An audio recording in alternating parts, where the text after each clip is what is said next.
अरिहंत सिद्ध सूरी उपाध्याय साधु सर्व अर्थ के प्रकाशी मांगलिक उपकारी है। तिन्ह को स्वरूप जान राग दे भई जो भक्ति काय को नवाए स्तुति को उचारी। धन्य धन्य तिन्हि ते काज सब आज भय कर जोड़ी बार बार वंदना हमारी है। मंगल कल्याण सुख ऐसो हम चाहत हैं। हो मेरी ऐसी दशा जैसी तुम धारी है। हो मेरी ऐसी दशा जैसी तुम धारी है।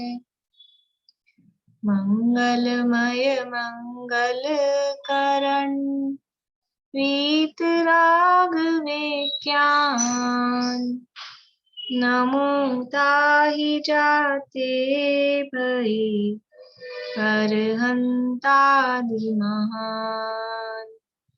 करि मंगल करि हो महा ग्रंथ करण को काज जाते मिले समाज सब पावे निज पद राज।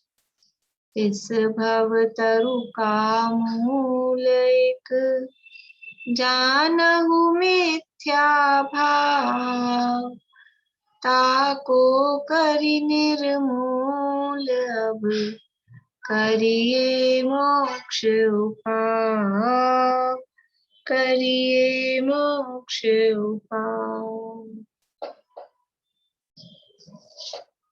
क्वेश्चंस देख लें। Question number 192 page number 221। जीव के विशेषणों से अरहंत को महंतपना मानने में भी क्या भूल करता है?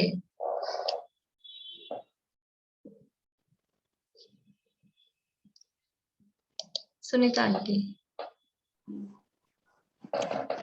अरहंत आदि बाह्य विशेषणों को जानकर ही उन्हें महंतपना मानता है, और जो जीव के विशेषण है उन्हें यथावत न जानकर उनके द्वारा अरहंत देव की महंतपना आज्ञानुसार मानता है। यथावत जीव के विशेषण जाने तो मिथ्या दृष्टि नहीं रहे। यानी कि जीव के विशेषणों से भी महंतपना जान रहा है, लेकिन वो विशेषण बराबर सही नहीं जानता है। आज्ञानुसार उसको मानता है अथवा कुछ और मानता है, इसलिए तब भी मिथ्या दृष्टिपना बना रहता है। वो सिर्फ एक चीज बोल रही थी, जो बाह्य विशेषण है। क्या बोल रहे हैं आप? जो बाह्य विशेषण है, बाह्य विशेषण है उन्हें जानकर। मतलब क्या पूछ रहे हैं आप? मैं समझी नहीं। अच्छा, यानी प्रश्न तो ये था कि जीव के विशेषणों से भी अरहंत को महंतपना मानने में क्या भूल करता है, और आप ये कह रहे हैं कि उन्होंने बाह्य विशेषण बोला, ये कह रहे हैं? हाँ, वो तो वो पैराग्राफ था ना, वो उसमें लाइन लिखी थी इसलिए वो पूरा बोल देते हैं। बाकी प्रश्न ये था कि जीव के विशेषणों से भी यदि मान रहे हैं तो जवाब इतना ही है कि जीव के विशेषण है उनसे भी अरहंत को महंतपना मान रहे हैं। तो गड़बड़ क्या है कि उन विशेषणों को भी यथावत नहीं जानता है, और जो महंतपना मान रहा है वो आज्ञानुसार मान रहा है और उसमें भी अन्यथा मानता है अथवा अन्यथा मानता है। ये उसकी गड़बड़ रहती है, इसलिए मिथ्या दृष्टि बना रहता है। अरहंतों को स्वर्ग मोक्ष दाता दीन दयाल आदि मानने में क्या भूल है? बोलिए वर्षा बाबू। हाँ, अरिहंतों को मोक्षदाता और दीनदयाल मानने में जैसे अन्यमति कृतबुद्धि से ईश्वर को मानता है, उसी प्रकार से अरिहंत को मानते हैं और वह यह नहीं जानता कि फल तो अपने परिणामों का ही लगता है। ठीक है, बढ़िया। 194, फल तो अपने डैश का लगता है, अरहंत उनको डैश हैं। फल तो अपने, बोलिए आभा आंटी। फल तो अपने परिणामों का लगता है, अरहंत उनको निमित्त मात्र ही है। बढ़िया। अपने डैश शुद्ध हुए बिना अरहंत ही स्वर्ग मोक्ष आदि के दाता नहीं है। मनोरमा आंटी।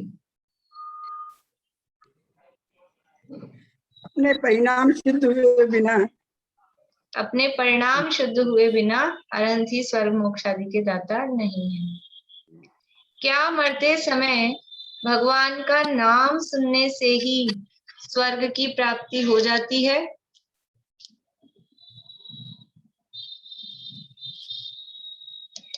पूर्णिमा आंटी।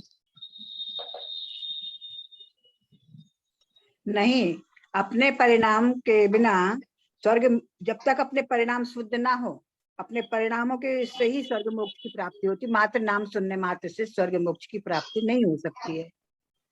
इसमें वो बताया भी है उदाहरण, स्वर्ग मोक्ष प्राप्त, उनके परिणाम सुधारे तो ही उनको स्वर्ग की प्राप्ति हुई, ना कि मात्र नाम सुनने से हो गई।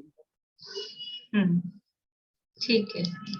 कि अरहंत, प्रश्न ये था कि खाली मरते समय नाम सुनने मात्र से ही हो जाती है क्या?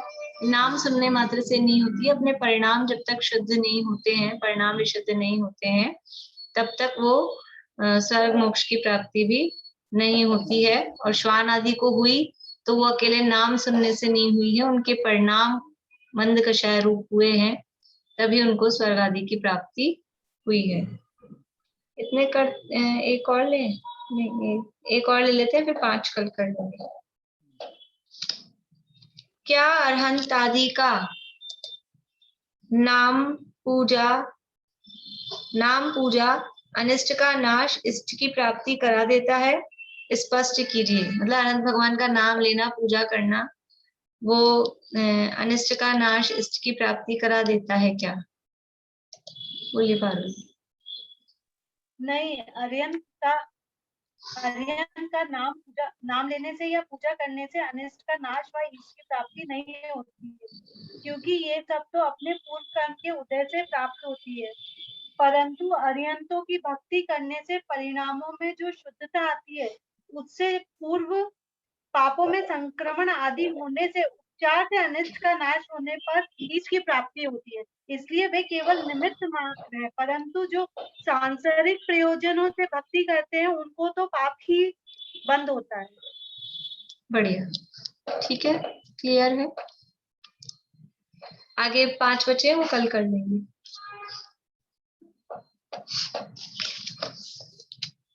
यहाँ अपना प्रकरण चल रहा है 7वें अधिकार के अंतर्गत, जहाँ 4 प्रकार की मिथ्या दृष्टियों का वर्णन किया है।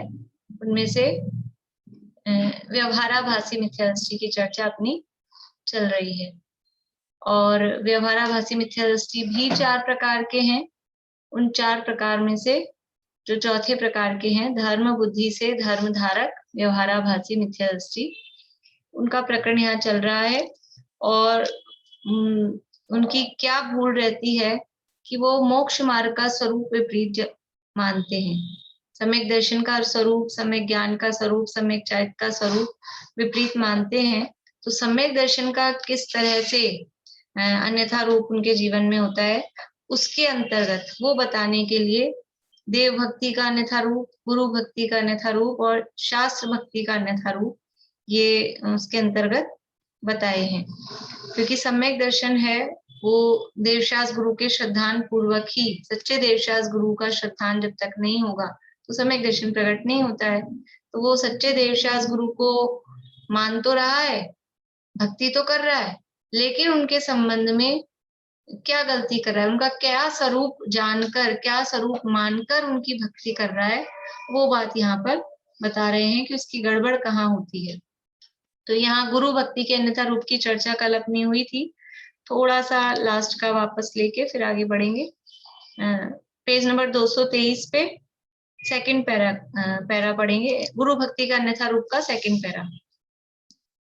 तथा जिन गुणों का विचार करते हैं उनमें कितने ही जीवाश्रित हैं, कितने ही पुद्गलाश्रित हैं, उनके विशेष न जानते हुए असमान जातीय मुनि पर्याय में एकत्व बुद्धि से मिथ्या दृष्टि ही रहते हैं। अब ये जो मुनिराज के कौन से गुण जीवाश्रित हैं, कौन से शरीराश्रित या पुद्गलाश्रित हैं, समझ लीजिए आहार के लिए गए, आहार के लिए गए या आहार के लिए गए, ये एक क्रिया हुई, इसमें क्या जीवाश्रित है, क्या पुद्गलाश्रित है?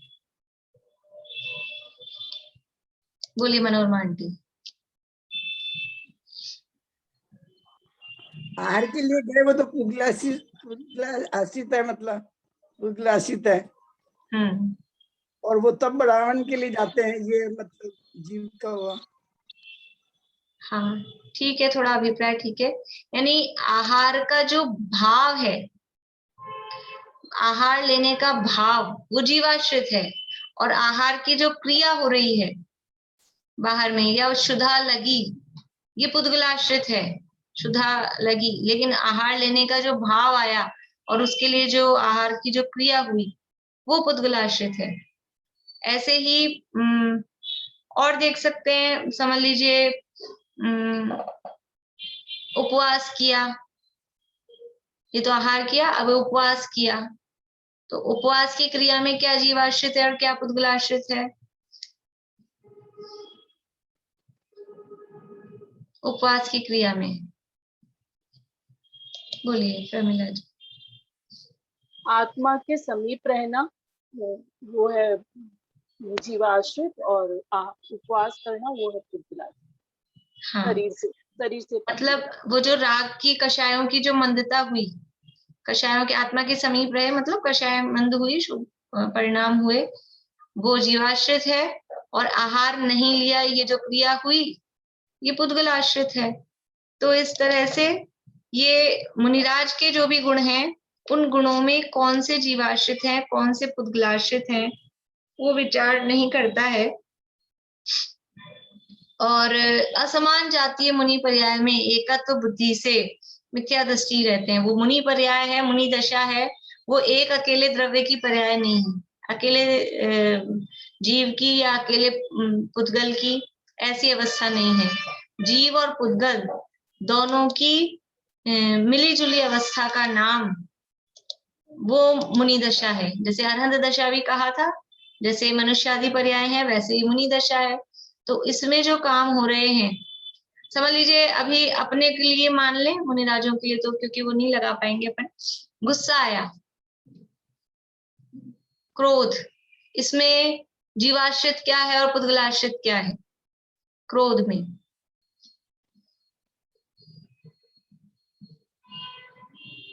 बोले निशांति। जो क्रोध का वेदन हो रहा है जीव को अपने भावों में, वो तो जीवाश्रित हुआ। और जो क्रोध आया, शारीरिक क्रिया हुई, आंखें लाल हो गई या हाथ से अनेक प्रकार की क्रिया करा, वो सब पुद्गलाश्रित। बढ़िया, आंखें लाल होती है और चेहरा तमतमाता है और जो शब्द निकल रहे हैं वो सब पुद्गलाश्रित है, और क्रोध का जो भाव है वो जीवाश्रित है। तो ऐसे ये सब जो भी काम हो रहे हैं ना, वो डबल, क्योंकि ये डबल 2 in 1 है ये, तो ये जो काम हो रहे हैं उनमें भी 2 in 1 चलते हैं। 2 in 1 मतलब 2 काम चलते हैं, क्योंकि यहाँ ये एक नहीं है, ये 2 हैं, तो उनमें जो काम होते हैं वो भी इस तरह से 2 होते हैं। तो ये अलग भेद नहीं जानता है। जैसे हम कहते हैं हमको दिख रहा है गुस्सा, गुस्सा दिखता है कभी? गुस्सा नहीं दिखता है आंखों से। ये गुस्से के वो एक्सप्रेशंस दिख रहे हैं हमको, आपके चेहरे पे गुस्से वाला चेहरा दिख रहा है, तो वो चेहरे की आकृतियों से हम गुस्सा का अनुमान लगा सकते हैं। लेकिन ऐसे कोई गुस्सा दिखता हो हमको, वो मूर्तिक वस्तु नहीं है गुस्सा, वो भाव है, दिखने योग्य नहीं है। लेकिन शरीर की आकृतियों के माध्यम से वो गुस्सा दिखाई देता है, पहचान में आ जाता है, उसको हम कहते हैं हमको गुस्सा दिखा। बोलिए आंटी। ऐसा नहीं बोल सकते कि जैसे क्षमा स्वभाव की विराधना की, ये तो जीवाश्रित क्रोध परिणाम हो गया ना, तो क्षमा स्वभाव की विराधना हुआ वो जीवाश्रित परिणाम। और चारित्र मोहिनी कर्म के उदय से जो क्रोध आदि जो कसाय जो बारीक शारीरिक क्रिया दिख रही ना, आंखों का लाल वाल होना, चारित्र मोहिनी के उदय से हुआ, इस तरह भी घटा सकते क्या? हाँ घटा सकते ना, वो कर्म का उदय, कर्म का उदय आया, वो पुद्गल आश्रित है। वो तो दोनों है, कर्म का उदय भी है और बाहर में शरीर की क्रियाएं भी हैं। दोनों पुद्गल तो हो कर्म गए। का उदय और नो कर्म की बाहर में जो प्रवृत्ति हो रही है वो सब पुद्गल आश्रित है। और जो अपना परिणाम क्षमा स्वभाव की विराधना कहो या क्रोध का भाव कहो, बात एक ही है। इधर से हमने उस क्षमा की तरफ से कहा, वो जो भाव आया वो जीवाश्रित है। इसके अलावा बाहर में कर्म का उदय है, शरीर की क्रियाएं हैं, वो सब पुद्गलाश्रित है। कर्म का उदय भी पुद्गलाश्रित ही है, कर्म क्योंकि पौद्गलिक है इसलिए उसका उदय भी पुद्गलाश्रित है। बढ़िया। तो यहाँ मुनिराज के संबंध में भी इस तरह से जो भी क्रियाएं कुछ हो रही हैं, उन क्रियाओं में कौन सी जीवाश्रित है, कौन सी पुद्गलाश्रित है, मैं यानी मुनिराज समिति का पालन करते हैं ये मानना। अभी बात चल रही ना गुरु भक्ति का अन्यथा रूप, तो मुनिराज समिति पालते हैं, ये जो मान्यता है, ऐसा जो हम मानते हैं, वो मान्यता कैसी है कि वो मान्यता ठीक नहीं है। हम क्या मानते हैं? मुनिराज समिति पालते हैं, मुनिराज 28 गुणों का पालन करते हैं, ऐसा कहते हैं, वाक्य ऐसा ही कहा जाएगा। लेकिन मानना क्या है कि वास्तव में मुनिराज समिति नहीं पालते हैं। यदि कोई मुनिराज ये समझे कि मैं समिति पालता हूँ, मैं गुप्तियों का आलम्बन लेता हूँ, तो वो वास्तव में मुनि नहीं है। मुनिराज समिति पालते नहीं है, मुनिराज के समितियां पलती हैं। मुनिराज एक एक ये देखते हैं, हमें को 28 मूल गुणों का पालन करना है, तो अब एक ही मूल गुण हो गया, 4 जमीन देख के चल ली। अब मैं भोजन करने जाऊंगा तो वैष्णव समिति का पालन करूंगा। अब मैं एक कमंडल उठा रहा हूँ तो जरा आदान निक्षेपण समिति का पालन करूंगा। ऐसा नहीं है। या फिर किताब खोल खोल के पढ़ते हो चरणानियों के शास्त्र, मुनि के आचार शास्त्र की मुझे क्या करना है, जैसे कि नई नई लड़कियां वो रेसिपी बुक खोल खोल के फिर पढ़ पढ़ के बनाए, वैसा वो मुनिराज किताब खोल खोल के। ऐसा नहीं है। मुनिराजों के आचरण को देखकर किताबें लिखी गई है। मुनिराजों का आचरण ऐसा होता है, उस आचरण को वहां लिखा गया है। मुनिराज जैसे किताब देख देख के आचरण नहीं पालते हैं। वास्तव में जिनके जीवन में धर्म उतरता है, उनकी बाहरी क्रियाएं भी अपने आप ही परफेक्ट होती हैं। जिनको मैं जीव हूं और दूसरे भी जीव हैं और जीवों की दया का परिणाम आता है, उनके जीवन में कुछ भी गलत आचरण अपने आप ही नहीं होता है। वो जो काम करते हैं वो अपने आप ही बराबर परफेक्ट होता है। तो किताब नहीं देखनी पड़ती हर चीज के लिए कि हम ये जो कर रहे हैं ये सही है कि नहीं, सही है कि नहीं। हर चीज के लिए किताब नहीं देखनी पड़ती। तो मुनिराज किताब देख देख के समितियों का पालन, 28 मूल गुणों का पालन नहीं करते हैं। मुनिराज जो आचरण करते हैं उनको देखकर कि हाँ मुनिराज इस तरह से उठा रहे हैं, इस तरह से रख रहे हैं, इस तरह से चल रहे हैं, इस तरह से बोल रहे हैं, उनको देखकर वो मूल गुण बनाए गए हैं। बनाए गए हैं मतलब बनाए नहीं गए हैं, शास्त्र लिखे गए हैं, शास्त्रों में वो लिखा गया है ऐसा। इसलिए जो ये मानता है, जो गुरु भक्ति में खुद ये मानता है कि मुनिराज समिति पालते हैं, तो वो गुरु भक्ति का उसका अन्यथा रूप है। और यदि कोई मुनि खुद ये मानता है तो वो तो मुनि सच्चा मुनि है नहीं, क्योंकि वो तभी तो वो द्रव्यलिंगी की भूल क्या है, वो अंदर ये सूक्ष्म भूल ये पड़ी रहती है कि मुझे समिति का पालन करना है, मैं मुनि हूँ। वो अपने को मुनि माने तो मिथ्या दृष्टि है। गुरुदेव के प्रवचनों में बहुत बार ऐसी बात आती है, अपने को मुनि माने तो मिथ्या दृष्टि है। मैं मुनि हूं कि मैं आत्मा हूँ? मुनि तो अवस्था का नाम है, पर्याय का नाम है। इसलिए ये गुरु भक्ति हम किस आधार पर, हम मुनिराज का क्या स्वरूप मानकर हम उनके हमारे हृदय में उनके प्रति भक्ति है, ये अन्यथा रूप यहाँ बताया जा रहा है। तो जिन गुणों का विचार करते हैं उनमें कितने ही जीवाश्रित हैं, कितने ही पुद्गलाश्रित हैं, उनके विशेष न जानते हुए असमान जातीय मुनि पर्याय में असमान जातीय मुनि पर्याय में एकत्व बुद्धि से मिथ्या दृष्टि ही रहते हैं तथा सम्यक दर्शन ज्ञान चारित्र की एकता रूप मोक्ष मार्ग वह ही मुनियों का सच्चा लक्षण है, उसे नहीं पहचानते क्योंकि यह पहचान हो जाए तो मिथ्या दृष्टि रहते नहीं है। यदि ये मुनिराजों का सच्चा स्वरूप पता लग जाए, मुनिराजों का सच्चा स्वरूप पता लग जाए तो मिथ्या दृष्टि नहीं रहे, क्योंकि मुनिराजों का वास्तविक स्वरूप क्या है? देवशास्त्र गुरु का सच्चा स्वरूप जाना, उसने अपनी आत्मा का स्वरूप भी जाना, और जिसने अपनी आत्मा का स्वरूप जाना उसने देवशास्त्र गुरु का भी सच्चा स्वरूप जाना। वो मिथ्या दृष्टिपना रहता ही नहीं। मिथ्या दृष्टिपना क्या है कि वो जो दो द्रव्य हैं, ये दो द्रव्यों में एकता मानना, दो द्रव्यों का स्वरूप अलग अलग नहीं जानना, जो भाव हैं आश्रव के परिणाम हैं वो दुखदाई हैं, बंध के कारण हैं, उनको सुखदाई जानना, वो ये आश्रव है ये नहीं जानना, तत्वों के संबंध में भूल है, तो वास्तव में इसी का नाम तो मिथ्या दृष्टि है। तो जो देवशास्त्र गुरु का सच्चा स्वरूप नहीं जान रहा, मतलब वो उद्गल के आधार पे बाहरी आधारों पर देवशास्त्र गुरु को मान रहा है, इसलिए वो मिथ्या दृष्टि है। और यदि उनका सही स्वरूप जान ले कि इन्होंने आत्मा को जाना है, आत्मा का अनुभव कर रहे हैं, तो वो आत्मा कैसा हूं, ऐसा ही प्रभु मैं भी हूं, यही स्वरूप मेरा है, ऐसा उसको भान होता है, फिर मिथ्या दृष्टि नहीं रहता है। क्योंकि यह पहचान हो जाए तो मिथ्या दृष्टि रहते नहीं। इस प्रकार यदि मुनियों का सच्चा स्वरूप ही नहीं जानेंगे तो सच्ची भक्ति कैसे होगी? पुण्य बंध के कारणभूत शुभ क्रिया रूप गुणों को पहचान कर उनकी सेवा से अपना भला होना जानकर उनमें अनुरागी होकर भक्ति करते हैं। केवल जो उनकी शुभ क्रिया रूप क्या है, शुभ क्रिया रूप गुणों को पहचान कर, ये जो क्रियाएं हैं ना उनके 28 मूल गुण पालन की, ये शुभ क्रियाएं हैं। बाहर में 28 मूल गुण पालन की जो क्रिया है वो शुभ भाव है, वो शुभाश्रव है, और अंदर में जो वितरागता है 3 कषाय चौकड़ी के अभाव रूप, वो संवर है, संवर है, निर्जय है, संवर का कारण है, वो शुद्ध भाव रूप है, वो वितराग भाव रूप है, संवर का कारण है। तो ये किसको देख रहा है कि केवल जो पुण्य बंध के कारणभूत शुभ क्रिया रूप हैं, ऐसे गुणों को पहचान कर उनकी सेवा करने से अपना भला होगा। ये ऐसे गुण अपन ने देख लिए हैं, ये मुनि हैं और इनकी सेवा करने से अपना भला हो जाएगा।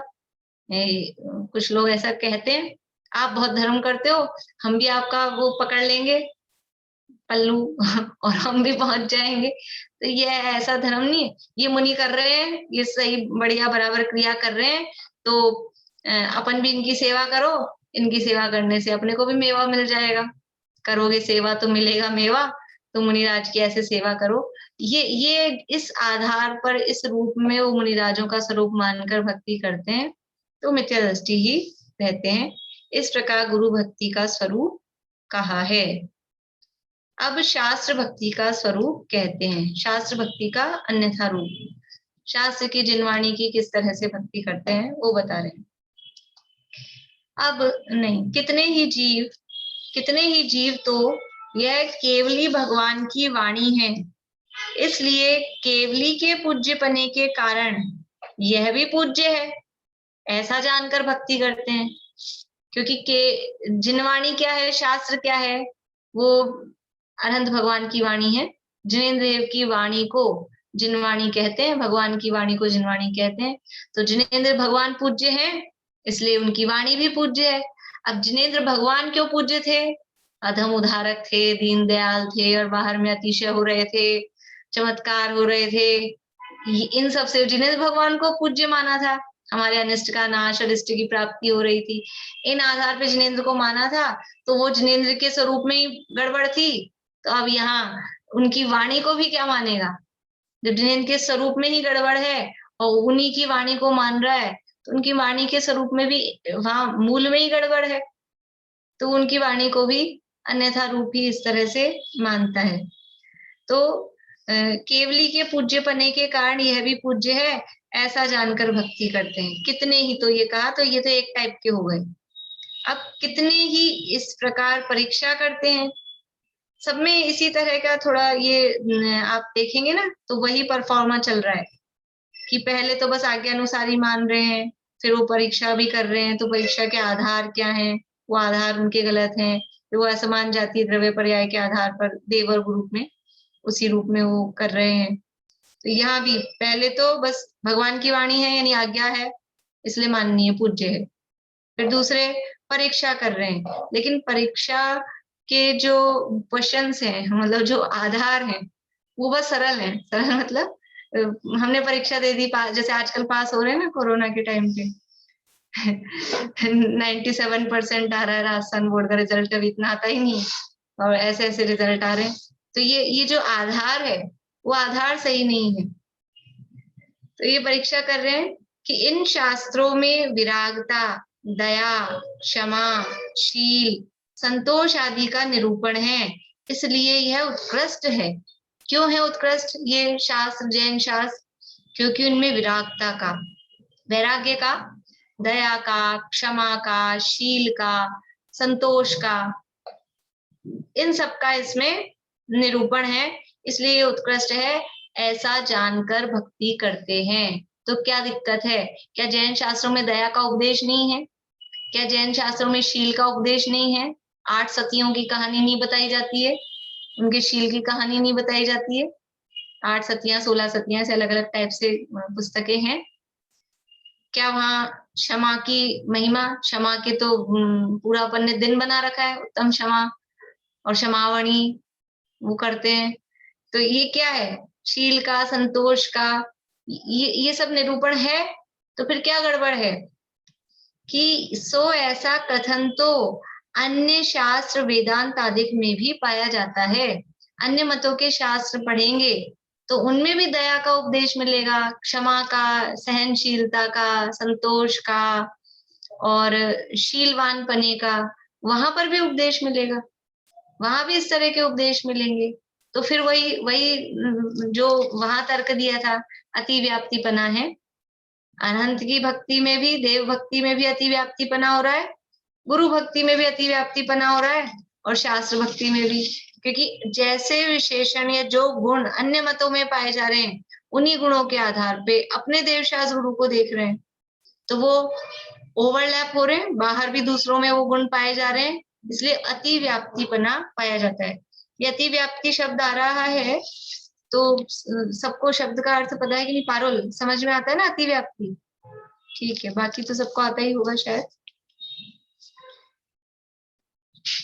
तथा आगे, तथा इन शास्त्रों में, हाँ बोलिए पारुल। भाभी इसमें विरागता भी तो, वीतरागता भी का तो परीक्षण कर रहा है ये।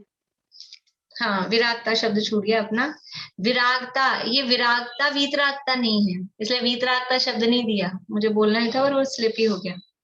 विरागता एक वैराग्य होता है, वैराग, वैराग आ जाता है, विरागता शब्द इसलिए अलग दिया है।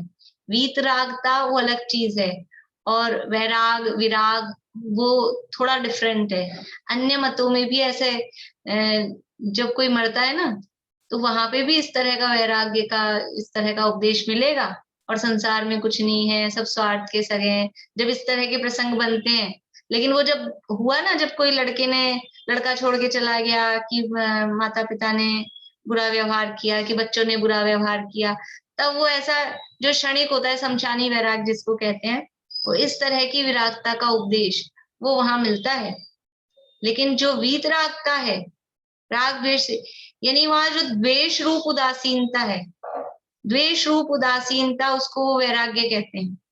हमारे यहाँ राग का निषेध करते हैं और उससे पहले ही द्वेष का भी निषेध करते हैं। हमारे यहाँ उदासीनता जो है वो ना राग करो ना द्वेष करो, इसका नाम उदासीनता है। जैसे कि शरीर से वैराग्य दिलाने के लिए शरीर की कमजोरियां या शरीर के माइनस पॉइंट बताते रहेंगे, परिवारजनों से वैराग्य दिलाने के लिए परिवार वालों के माइनस पॉइंट, इस तरह की चर्चाएं आती है शास्त्रों में। जब संवेग भावना वगैरह का प्रकरण चलता है, तो शरीर क्या है, ये रोगों का घर है और दुर्गंधित है और मल की थैली है और ये है वो है, इस तरह का अशुचि भावना में वर्णन चलता है। और कुटुंब परिवार क्या है, ये ठगों की टोली है और सब स्वार्थ के सगे हैं, ये इस तरह का वर्णन चलता है। तो ऐसा वर्णन सुन के कि हाँ ये तो सब ऐसे ही हैं, ठगों की टोली है, और उससे हमको तो वैराग्य हो गया। क्यों हो गया? कि सब धोखेबाज है, इन्होंने हमको, और वास्तव में किसी ने ऐसा किसी घर में हुआ हो कि भाई भाई ने धोखा दिया हो, आपस में बुरा व्यवहार किया हो, तो हमको तो उनसे वैराग्य हो गया। वैराग्य हुआ है कि उनसे द्वेष हुआ है। हमको ये पढ़ के शरीर से हमको, या तो फिर उसको बिल्कुल ध्यान देना ही बंद कर देते हैं। तो ये द्वेष जो है वो द्वेष रूप विरागता की बात नहीं है यहाँ पर। यहाँ पर तो ना राग हो ना द्वेष हो।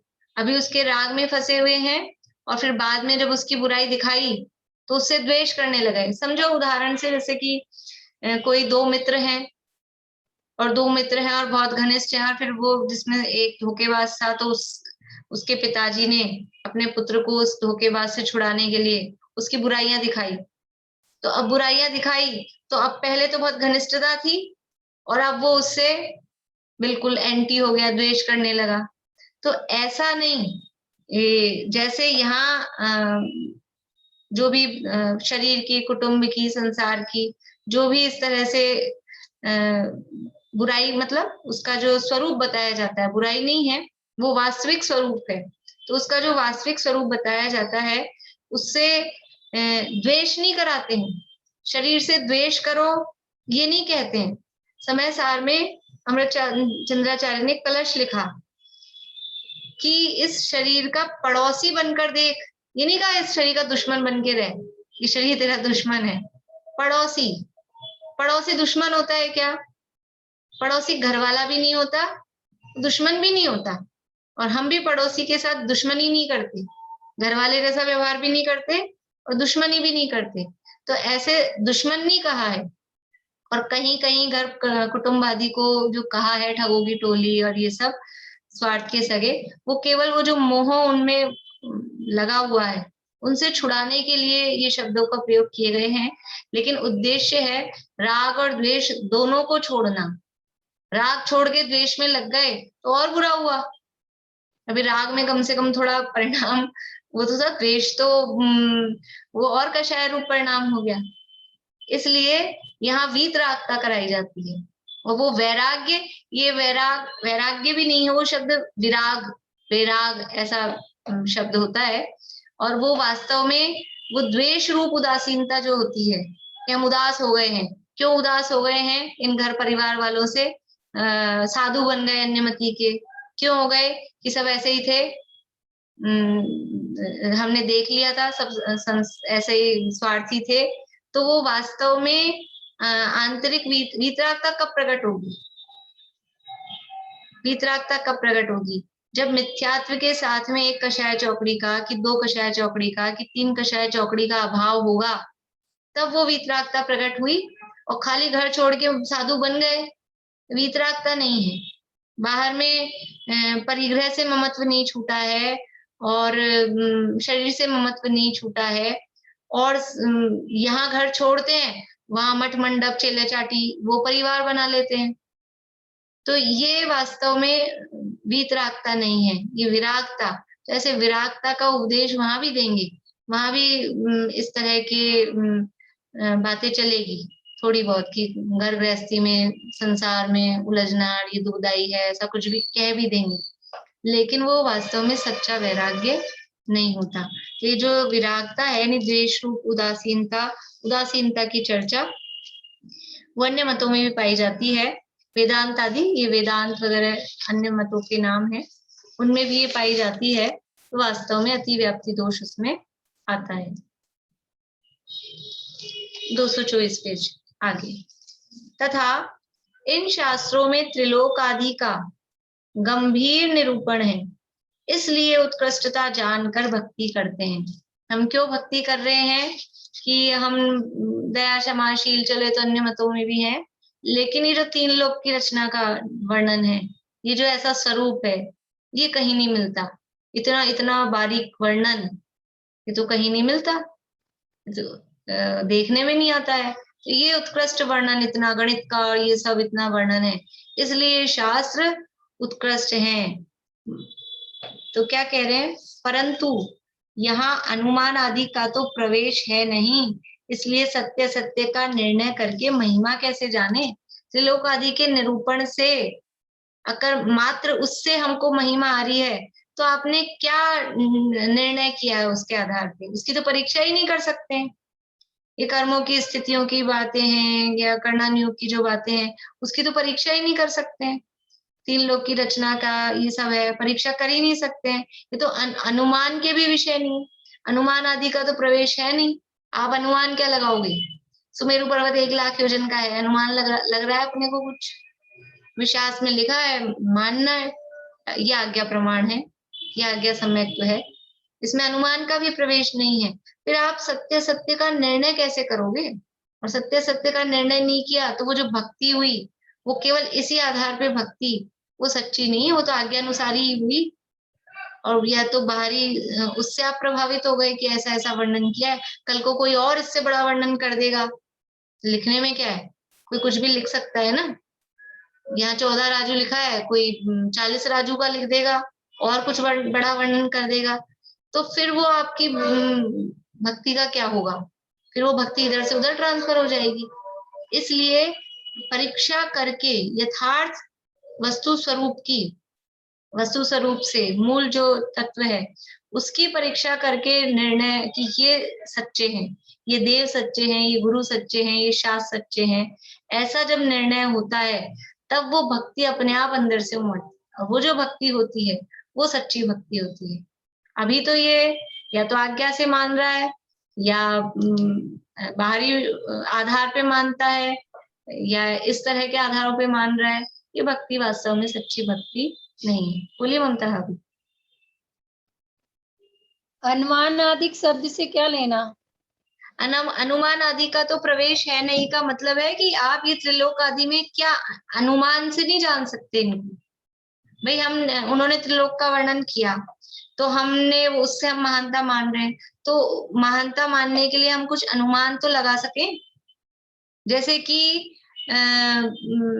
रागादि भाव दुखकारी है, ये तो हमको प्रत्यक्ष भी समझ में आ रहा है, और कुछ चीजें हम अनुमान से भी जानते हैं, जीव का अनुमान लगाते हैं हम कि जो जैसे चींटी चल रही है या कहीं समझ लीजिए कोई मनुष्य लेटा हुआ है तो अभी जिंदा है कि मरा, ये कैसे अनुमान कि वो सांस हमको आती जाती, पेट ऊपर नीचे होता हुआ दिख रहा है, ये ऐसा अनुमान लगाते हैं ना जीव का अनुमान कि ये इसमें अभी ज्ञान है, अभी चेतना है। कुछ कुछ छोटे मोटे जीव होते हैं, कभी मान लो अपने से उन घायल हो जाते हैं तो अपन देखते हैं मर गया कि जिंदा है, तो देखते हैं थोड़ा हिला तो अभी अनुमान लगाते हैं हाँ अभी जिंदा है, तो ऐसा उनमें अनुमान लगता है।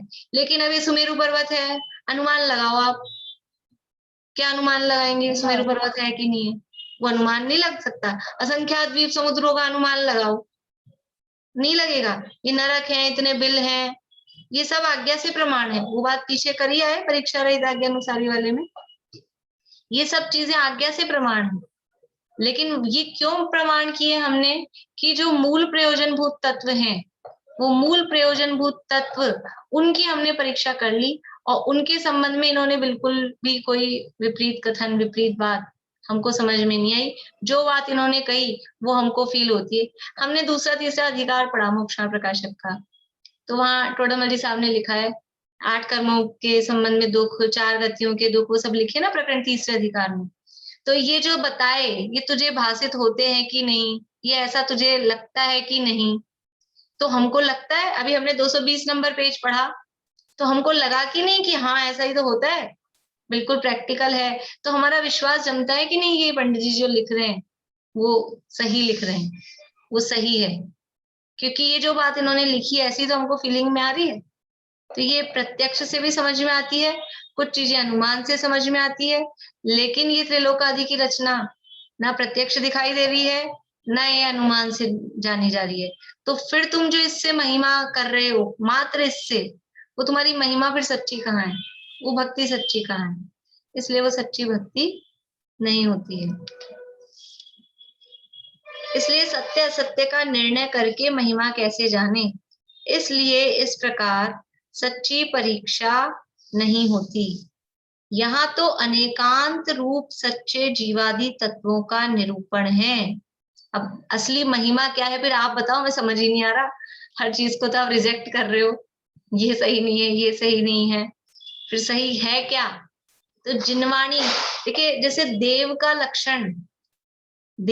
लक्षण वीतरागता है, देव का लक्षण वीतरागता है। गुरु का लक्षण, यद्यपि हम वीतरागता ही कहते हैं, लेकिन वीतरागता कैसी कि वो 3 कषाय चौकड़ी के अभाव पूर्वक 6वां 7वां गुणस्थान मिनिमम, वो गुरु का लक्षण है। और शास्त्र का लक्षण, शास्त्र का भी लक्षण हम वही कहते हैं, वीतरागता की, पोषक की। लेकिन दूसरे रूप में शास्त्र का लक्षण कहा गया है। शास्त्र का जिनवाणी का लक्षण है स्याद्वाद, अनेकांत, स्याद्वाद अमोघ लांछनम, ऐसा समंत भद्राचार्य ने दिया है। जिनवाणी किस चिन्ह से पहचानी जाती है कि स्याद्वाद की मोहर जिसपे लगी हो, ऐसा होता है अपना वो मार्का लगाता है, गोल्ड सोना लेकर आए तो वो लगा है हॉल मार्क 24/24 कैरेट, ऐसा उस पे मार्का लगा होता है। कोई भी चीज आती है और भी बाजार में दूसरी चीजें, ISI मार्क, ऐसा होता है। तो जिनवाणी का मार्का क्या है, कैसे पहचाने ये सच्ची है, ये बिल्कुल प्योर है, कैसे पहचाने कि अनेकांत और स्याद्वाद, ये जिनवाणी का वो मार्का है, वो ISI मार्का जिसे कहते हैं, वो उसका लक्षण है, चिन्ह है। वीतरागता तो है ही है, लेकिन वीतरागता के साथ में यदि हम दूसरी शास्त्रों से तुलना करेंगे तो क्या है लक्षण, ये अनेकांत, ये और कहीं नहीं मिलेगा।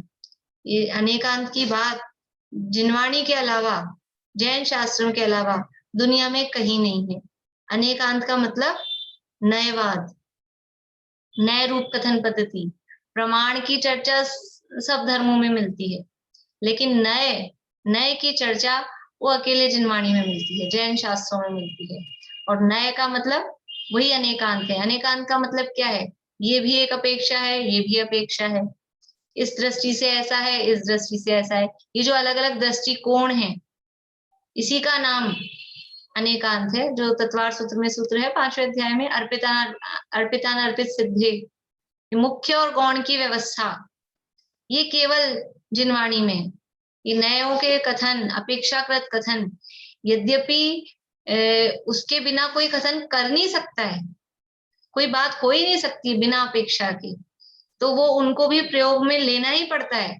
लेकिन वो उस रूप में, वो उसको ये नए है या ये अपेक्षा है ऐसा नहीं, वो सर्वथा ही हर चीज को सर्वथा ही मानते हैं, क्योंकि दुनिया चल नहीं सकती है यदि ऐसा अपेक्षा नहीं लगाई जाए, तो दुनिया चल नहीं सकती। हम एक दूसरे को व्यवहार नहीं कर सकते।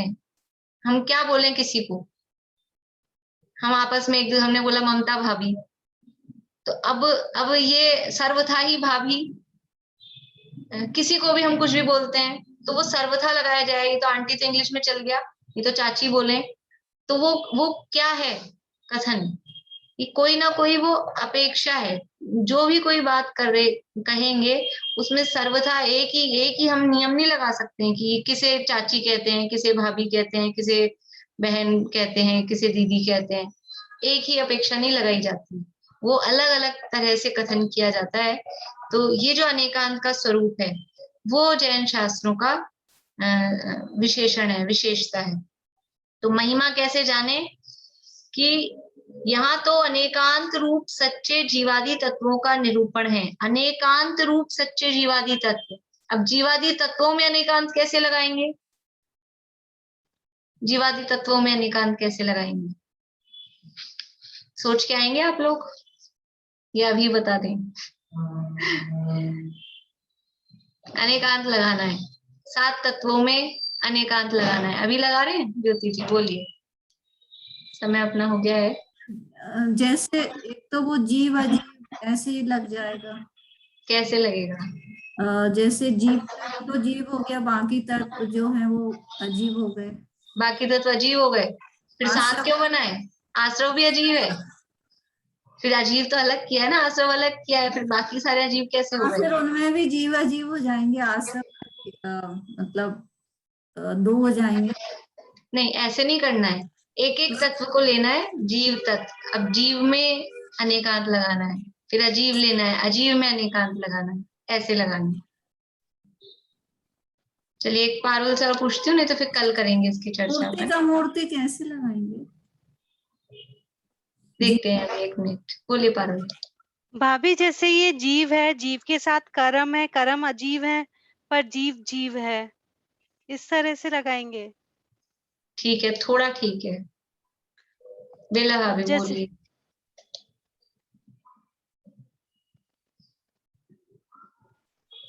तो ये नारकी जीव है, ये ऐसे नहीं आएगा, ये मतलब ये तिर्यंच जीव है और ऐसे भी हो जाएगा? नहीं, चलिए मैं आप लोगों के सुन लेती हूँ ताकि आप लोग गलत दिशा में नहीं सोचें फिर। ये गलत बोले वर्षा भाभी, ये नहीं आएगा, जो आप कह रहे हो वो नहीं आएगा। जीव के उपयोग होता है, दर्शन का होता है, अनंत दर्शन वाला होता है जीव, अनंत ज्ञान वाला होता है। ये तो होता है, ठीक है, एक जीव में अनेकांत लगाना है ऐसे। अनेकांत मतलब कि वो जीव भी और अजीब भी है, इस तरीके से। अजीब भी है ऐसा नहीं है, ये इसका नाम अनेकांत नहीं है। बोलो प्रीति। मतलब सभी में जो द्रव्य और पर्याय पक्ष है, द्रव्य पक्ष पर्याय पक्ष है, जीव में भी जो जीव के जो भाव हैं वो द्रव्य पक्ष हो गए, और जो कर्म वाली साइड है वो पुद्गल पक्ष हो गया उसका। ठीक है, ये एक अपेक्षा कि जीव मतलब हर में द्रव्य पक्ष भी है, पर्याय पक्ष भी है, लेकिन आश्रयवादी में फिर वो द्रव्य पक्ष कैसे लगाएंगे, वो तो पर्याय रूपी है। नहीं, आश्रव में अपन ने पढ़े थे ना, द्रव्य आश्रव भाव आश्रव, जो जीव के भाव हो गए वो भाव आश्रव, और जो कर्मों वाली साइड हो गया वो नहीं, ऐसा नहीं लगेगा। चलिए सब लोग बताना चाह रहे हैं, निशांति बोलिए। निशांति के बाद फिर मनोरमा आंटी बोलिए। कथनचित जीव कर्म सहित है, ये अपेक्षा लगेगी। ठीक है, ये कथनचित, ये है अनेकांत, ठीक है, पर आगे दूसरा पक्ष, ये तो कथनचित कर्म सहित है, वो कथनचित कर्म सहित नहीं है, कर्म से हाँ, रहित तो है। वो यही बात हो गई, द्रव्य पक्ष और पर्याय पक्ष, वो जीव में तो हो गया, आश्रयवादी में कैसे लगेगा? बोले मनोरमा आंटी। मनुष्य किसी अपेक्षा से पिता भी है, वो मनुष्य पुत्र भी है। वो तो उदाहरण हो गया, अभी अपने को मूल जीव में लगाना है। चलिए लास्ट पूछ रही हूँ विनीता जी से। हाँ जी, नित्य भी है, अनित्य भी है, एक भी है, अनेक भी है, तत्व भी अतत्व भी, ऐसे सप्तभंगी लगेगी पूरी। हाँ बढ़िया, सप्तभंगी लगेगी, या बाकी लोगों को भी सप्तभंगी का आइडिया ही नहीं था, लेकिन सप्तभंगी लगेगी, पर अपने को कोशिश करनी है कि हम सातों में लगाएं। हाँ जी। अब मैं आपको आइडिया बता रही हूँ, एक पहला जीव का बता रही हूँ। हाँ जी। कैसा सोचना है, जैसे इन्होंने कहा, तो अनेकांत का मतलब है अस्ति भी है और नास्ति भी है ना, जीव है भी और नहीं भी है, ये है अनेकांत। अनेकांत में एक सप्तभंग वो आता है, उसमें नए तो आते ही हैं, आप लोग नयों की उसमें ही सोच रहे थे, नए में भी, यानी इसको भी नए भी घटाएंगे भी कैसे, जीव है भी और नहीं भी है, ये लगाना है। तो कैसे लगेगा कि जीव अपने स्वरूप से है, जीव है और जीव पुद्गल नहीं है, इसलिए जीव है भी और नहीं भी है, ऐसा, ये अनेकांत। जीव, अभी किसी ने बोला था कि जीव भी है और अजीब भी है, ऐसा नहीं लगेगा कि जीव कथनचित जीव है, कथनचित अजीब है, वो नहीं लगेगा। वो कथनचित में हम कर्मों के संबंध, वो एक बात अलग है, लेकिन जीव ही है, अजीब नहीं, इसका नाम भी अनेकांत है। जीव स्वद्रव्य क्षेत्र काल भाव से है, प्रत्येक द्रव्य स्वद्रव्य क्षेत्र काल भाव से है, परद्रव्य क्षेत्र काल भाव से नहीं है, ये अस्ति नास्ति, ये ऐसा। अब आप लोग बताना, अभी टाइम भी अपना हो गया है, अब आप लोग सोच के आना 7 तत्वों में। तो दीदी ऐसा मूर्ति का मूर्तिक भी तो हो जाएगा ना, जो मैंने, वो नहीं आएगा इसमें। जीव मूर्तिक ही है, अमूर्तिक नहीं है। सॉरी, जीव अमूर्तिक ही है और मूर्तिक नहीं है, ऐसा जीव में लगा दिया तो आपको एक ही चीज लेनी है, आप फिर मूर्तिक अमूर्तिक सब में। आपने जो पक्ष पकड़ा है ना, जीव है और नहीं, अस्ति नास्ति, है और नहीं, जैसे अस्ति नास्ति, तो सातों में अस्ति नास्ति को देखना है। यदि नित्य नित्य देख रहे हैं तो सातों तत्वों में नित्य नित्य, ऐसा इस तरह से देखना है, तो वो मूर्तिक अमूर्तिक फिर एक ही टाइप से दिखेगा आपको। चलिए, पारुल को नहीं समझ में आया, कल करेंगे चर्चा जब आ जाएगा समझ में, ठीक है। चलिए, विजयवाणी स्तुति बोलते हैं।